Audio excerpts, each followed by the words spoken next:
पण जर जास्ती नाटकं केली तर कानाखाली आवाज काढलाच पाहिजे तुम्ही. आणि एका गोष्टीचं लक्षात ठेवा, अशी कधी गोष्ट कराल त्याचे व्हिडिओ काढू नका.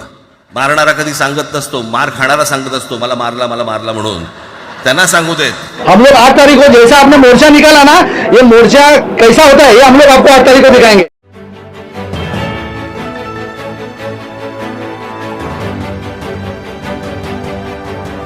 आप देख रहे हैं प्रवासी संदेश. महाराष्ट्र की सियासत की दो बड़ी हस्तियां उद्धव ठाकरे और राज ठाकरे ने आज एक साथ मंच साझा करके न सिर्फ अपनी ताकत का एहसास करवा दिया, बल्कि इन दोनों भाइयों का मिलन देख कई राजनेताओं के पसीने छूट जाएंगे. मराठी मानुष की एकता की बात कहकर ठाकरे बंधुओं ने अपना मजबूत गठजोड़ कायम कर लिया है.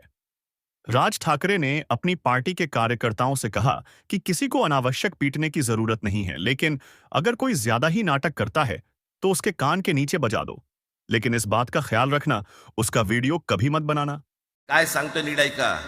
याचा पुढचं राजकारण ह्यांचं पुन्हा तुम्हाला जातीमध्ये विभागायला सुरुवात करतील. पुन्हा हे जातीचं कार्ड खेळायला सुरुवात करणार. मराठी म्हणून तुम्हाला कधी एकत्र येऊ देणार नाहीत. हे जातीपातीमध्ये विभागायला सुरुवात करतील. आता हे सुरू केलं. काल कोणीतरी ते व्यापाऱ्याच्या कानफडीत मारली मीरा भाईंदरला. त्याच्या काय इथे लिहिलं होतं काय गुजराती?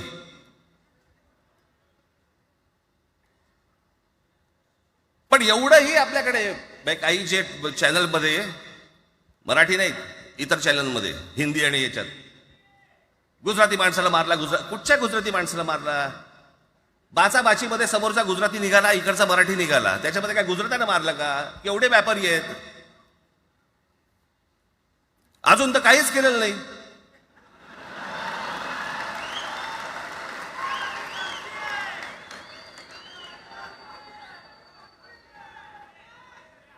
अर्थात त्यांना मराठी आली पाहिजे याच्याबद्दल वाद नाही. विनाकारण उठसूट काय मारामारी करायची गरज नाही आणि मारायची गरज नाही. पण जर जास्ती नाटकं केली तर कानाखाली आवाज काढलाच पाहिजे तुम्ही. पण चूक त्यांची असली पाहिजे. आणि एका गोष्टीचं लक्षात ठेवा, अशी कधी गोष्ट कराल त्याचे व्हिडिओ काढू नका.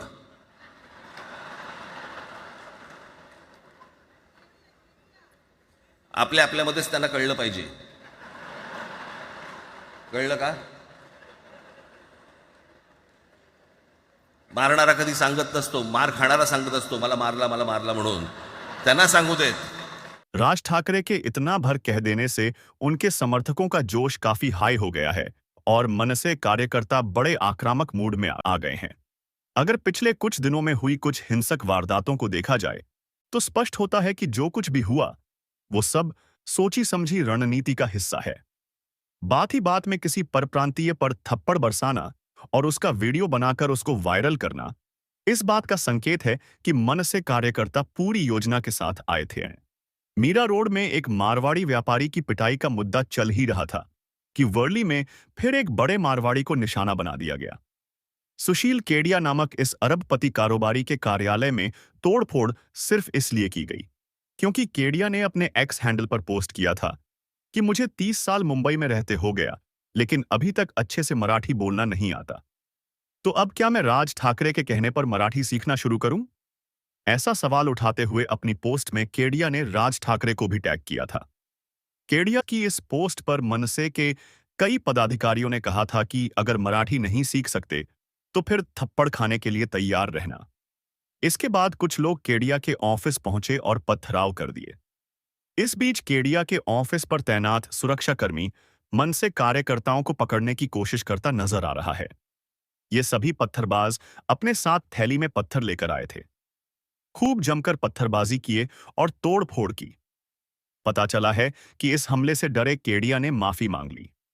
वर्ली पुलिस ने केडिया के घर हुए हमले के आरोप में 5 लोगों को गिरफ्तार किया गया है.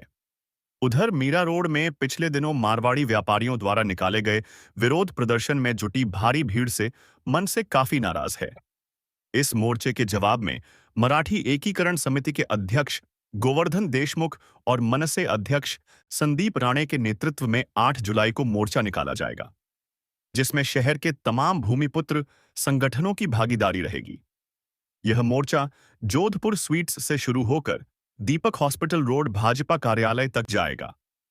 इस बारे में संदीप राणे और गोवर्धन देशमुख के साथ ही पुलिस आयुक्त प्रकाश गायकवाड़ को सुनिए, पूरी डिटेल्स बता रहे हैं। निवेदन देने का कारण ये है, हम लोग से यहाँ पे सब मराठी एकीकरण के माध्यम से हम लोग मराठी भाषी के सब यहाँ पे इकट्ठे हुए, और ये कोई मोर्चा नहीं है, ये निवेदन देने का हमारा शिष्टमंडल है। ख्याल में रखा, जब शिष्टमंडल इतना बड़ा हो सकता है तो मोर्चा का परिस्थिति क्या हो सकता है आपको अभी इसके ऊपर से पता चलता होगा। मेरा आपके माध्यम से ये कहना है, नरेंद्र मेहता जो यहाँ के जो कार्य सम्राट आमदार है, उनको मैं विनंती करना चाहता हूँ कि जो आपने जो आग में तेल डाला है ना, उसका ये भड़काव है। ख्याल में रखा, एक्शन का रिएक्शन, और मराठी के भाषा के बारे में और महाराष्ट्र के विरोध में अगर कुछ भी काम होता रहेगा तो वैसा का वैसा हम लोग जवाब देंगे। आपको आपके माध्यम से कहना चाहता हूँ, ये जो मोर्चा था ये व्यापारी लोगों का मोर्चा था, बराबर है। मोर्चा का पूरा हाईजेक के लोगों ने, बीजेपी लोगों ने किया है, बीजेपी के सब पदाधिकारी उसके अंदर थे। तो मुझे लगता है कि सम्माननीय मोदी साहब ने, सम्माननीय देवेंद्र फडणवीस साहब है, अजित पवार साहब है, एकनाथ शिंदे साहब, जो मराठी भाषा अभी दर्जा का जो ये दिया है, स्थान दिया है, और उसका अपमान कर रहे हो आप। और एक बाजू से मराठी के नाम से आपने चुन के भी आए ना, मराठी वोट भी आपको गिरा है, तो मराठी ने आपको मत दे दिया, ऐसा तो कुछ है ही नहीं। तो मुझे लगता है कि आपके माध्यम से मैं कहना चाहता हूँ नरेंद्र मेहता साहब को कि आपको अभी सतर्क रहना जरूरी है। हम लोग 8 तारीख को जैसा आपने मोर्चा निकाला ना, ये मोर्चा कैसा होता है ये हम लोग आपको 8 तारीख को दिखाएंगे। हमारा मोर्चा बालाजी सर्कल से लेके बीजेपी ऑफिस जो नरेंद्र मेहता का ऑफिस है वहां तक हमारा मोर्चा रहेगा, और उसका मोर्चा कैसा होता है ना ये हम लोग आपको दिखाएंगे। मोर्चा कैसा होना है, हमारे मोर्चा में सम्मानित बाबा साहब हमारे नांदगांवकर साहब है, बाबा नांदगांवकर साहब है, हमारे अविनाश जाधव साहब है, संदीप देशपांडे साहब है, शालिनी ठाकरे मैडम है, हमारे बड़े बड़े सब लोग हैं यहाँ पे उसके अंदर शामिल हो गए।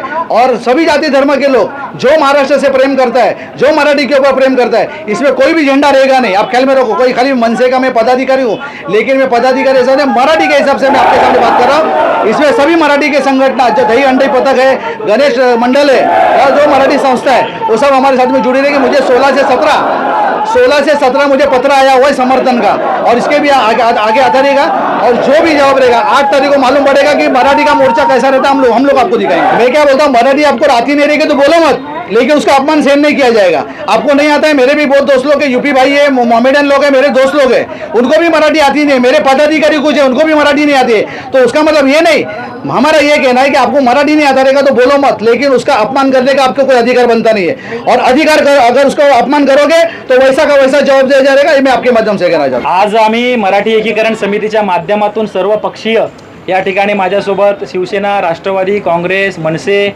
आणि RPI इतर जे सर्व पक्ष आहेत, तसेच मराठी संस्था, मराठी बांधव या ठिकाणी आम्ही उपस्थित झालेलो आहोत। मुद्दा असा होता की या ठिकाणचे 145 जे आमदार आहेत हे खरं तर सर्वांचे लोकप्रतिनिधी आहेत, त्यांना सर्व लोकांनी निवडून दिलेलं आहे।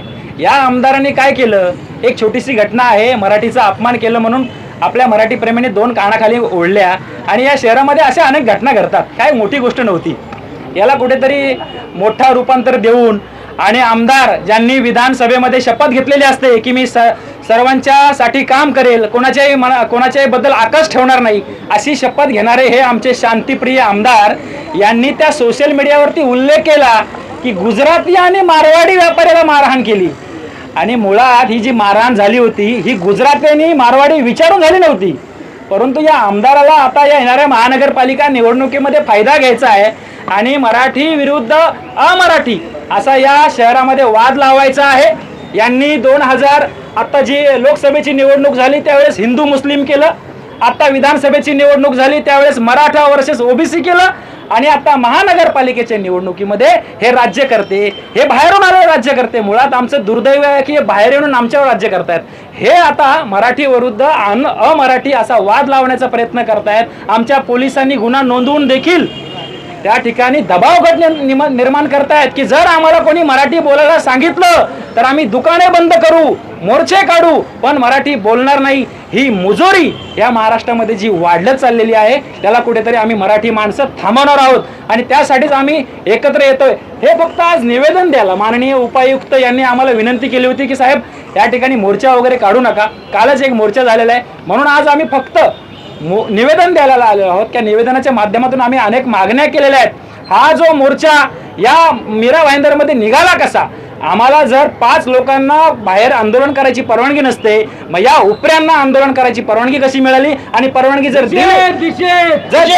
परवानगी जर नसेल तर माननीय उपायुक्तांनी संबंधित पोलीस अधिकाऱ्यांना सूचना देऊन यांच्यावरती गुन्हे नोंद करावे, यांचे म्होरके कोण आहेत ते शोधावे आणि या मोर्चामध्ये मराठी भाषेविरुद्ध, मराठी माणसाविरुद्ध ज्या घोषणा दिल्यात त्या तपासल्या जाव्यात आणि ह्या तपासून संबंधितावरती कारवाई करावी. 8 मार्चला आमचे महाराष्ट्र नवनिर्माण सेना, शिवसेना, काँग्रेस आणि राष्ट्रवादी मराठी एकीकरण समिती आणि सर्व स्थानिक संस्था यांनी असा एक निर्णय घेतलाय की 8 मार्चला या मीरा भाईंदर शहरामध्ये एक भव्य मराठी माणसाचा मोर्चा निघेल. याचं कारण असं आहे की आमचे जे आमदार आहेत शांतिप्रिय जे म्हणतायत, जे आमदार आमच्या पोलिसांच्या वरती हल्ला झाला तेव्हा व्यक्त झाले नाही, जे आमदार आता या ठिकाणी एक मुलाचा दुर्दैवी मृत्यू झाला त्यावेळेस बोलले नाही, परंतु हे आमदार एक समाज बांधवाला बोलल्यामुळे सोशल माध्यमावरती व्यक्त होऊन सामाजिक तेढ निर्माण करण्याचा प्रयत्न करतायत. त्यांना आम्ही सांगू इच्छितो की मराठी कमी नाही आहेत, बहुसंख्येने आहेत आणि तेच आम्ही दाखवू शकतो.